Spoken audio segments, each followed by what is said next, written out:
and that it was one of the 4 aircraft that we're going to be seeing now. All of them classic American designs. We were hoping to see a from them in the form of their Grumman Bearcat, which unfortunately didn't prove quite ready to be able to take to the air in time for this display. But they made quite a sight lined up out there on the runway. We have the North American B-25J Mitchell, we have the Transport F4U4 Corsair, we have the North American P-51D Mustang, and we have the Lockheed P-38L Lightning, and here they are on the roll, starting with the B-25.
don't know, the 380, but I would.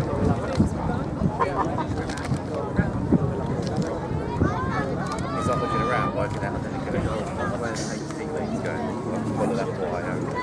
I don't really want Milo. I just have a McFlurry or a milkshake. Milkshake actually. I'm having a milkshake. We'll make a diversion. Yeah, that's 7.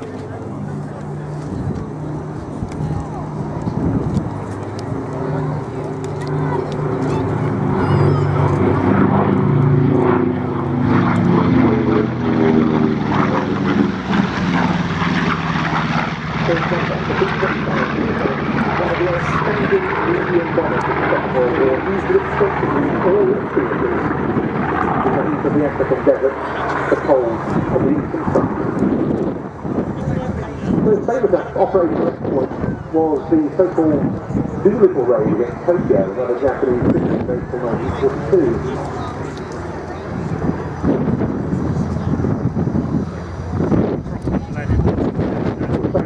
The man who led it, Lieutenant Colonel Jimmy Doolittle, flying 16 B-25B models off the aircraft carrier USS Hornet, what was the war's first strike against mainland Japan. And a quite significant morale boost it was for the United States following the previous December's Japanese attack on Pearl Harbor. The B-25 went on to be used throughout the Pacific campaigns by both the US Army Air Forces and the US Navy. The Army Air Forces used them in North Africa, and the RAF used them in Europe.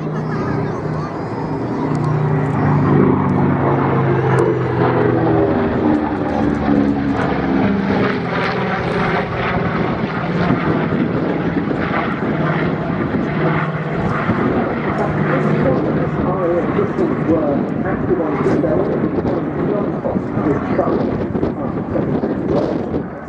such targets as German troop concentrations, bridges on key supply routes. Later they got to operate from forward bases in France. Then there was this model fitted with enormous nose-mounted cannon armament for strafing duties, again with both the US Army Air Forces and the Navy and Marine Corps. This is a B-25J model, the most produced variant, with the bombardier sitting up front in the blazed nose, able to carry some 3,000 pounds of bombs as its primary load. Still be high, this is the best way to do it.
again, some of the effects of high-speed flights, for example, compressibility problems as airflow nears the speed of sound.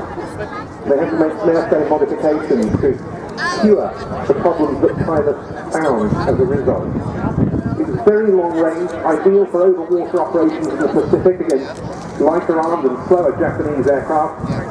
Perhaps a little less effective against Luftwaffe fighters in Europe because it, in relative terms, lacked a little bit of speed and dogfighting ability against aircraft like the BSY-9 and FW-190. But an absolutely outstanding aeroplane, as evidenced by the fact that the top-scoring American ace of the war, Major Dick Bong, scored all of his 40-plus aerial victories in the Pacific, flying P-38 like that one.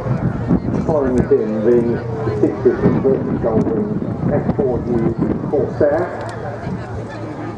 The R-2800 is the most powerful